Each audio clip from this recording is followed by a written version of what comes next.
Welcome to H today news. Safe జోన్లో జరిగిన ప్రమాదంపై సమగ్ర విచారణ చేయాలి. మృతుడు కుటుంబానికి ₹1 కోటి నష్టపరిహారం చెల్లించాలి. సిఐటియు రాష్ట్ర కార్యవర్గ సభ్యులు గనిశెట్టి డిమాండ్. పరవాడ ప్రాంతంలో ఉన్న సేఫ్ జోన్ షాప్లో ఆదివారం జరిగిన ప్రమాదంలో అక్కడ పనిచేస్తున్న సర్వీస్ టెక్నీషియన్ మృతి చెందాడు.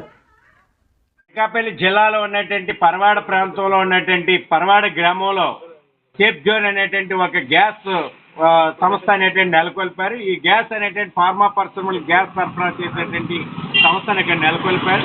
ఈ సంస్థలో నైట్రోజన్ సంబంధించినటువంటి అమోనియాకి సంబంధించినటువంటి గ్యాస్ అనేటువంటి ఫిల్లింగ్ చేస్తారు. ఒక 4 సంవత్సరాల అనుభవం ఉన్నటువంటి ముమ్మడి సూర్యప్రకాశ్రావు అనేటువంటి కార్మికుడు 45 సంవత్సరాలు ఉన్న కార్మికుడు ఇక్కడ విధులు నిర్వహిస్తూ ఉన్నాడు.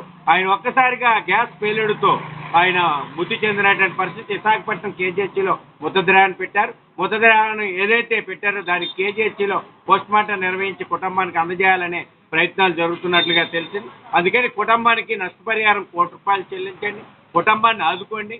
అదే సందర్భంలో ఈ సేఫ్ జోన్ అనేటువంటి సంస్థకి ఏ రకమైనటువంటి అనుమతులు లేవు. ఫైర్ సంబంధించినటువంటి కానీ పొల్యూషన్ కంట్రోల్ బోర్డు నుండి కానీ లేకపోతే ఇన్స్పెక్టర్ ఆఫ్ ఫ్యాక్టరీ నుండి కానీ ఏ అనుమతులు లేవు. అన్ని కోణాల నుండి దర్యాప్తు చేసి ఈ సంస్థపై చర్యలు తీసుకొని నివాస ప్రాంతాల మధ్య ఇట్లాంటివి నెలకొల్పడం వల్ల ప్రజల ఆరోగ్యాలతో ప్రజల జీవితాలతో చెలగాటం ఈ ప్రమాదం మరింత పెరుగుంటే మాత్రం ఈ పక్కన ఉన్నటువంటి నివాస ప్రాంతాల్లో ఉన్న ప్రజలు కూడా మృతి చెంది ఉండేవారు. కాబట్టి ఈ మృతి చెందిన కార్మిక కుటుంబాన్ని ఆదుకోవడంతో పాటు ఈ యాజమాన్యం మీద క్రిమినల్ చర్యలు తీసుకోవాలని అనకాపల్లి జిల్లా సిఐటియు డిమాండ్ చేస్తాం.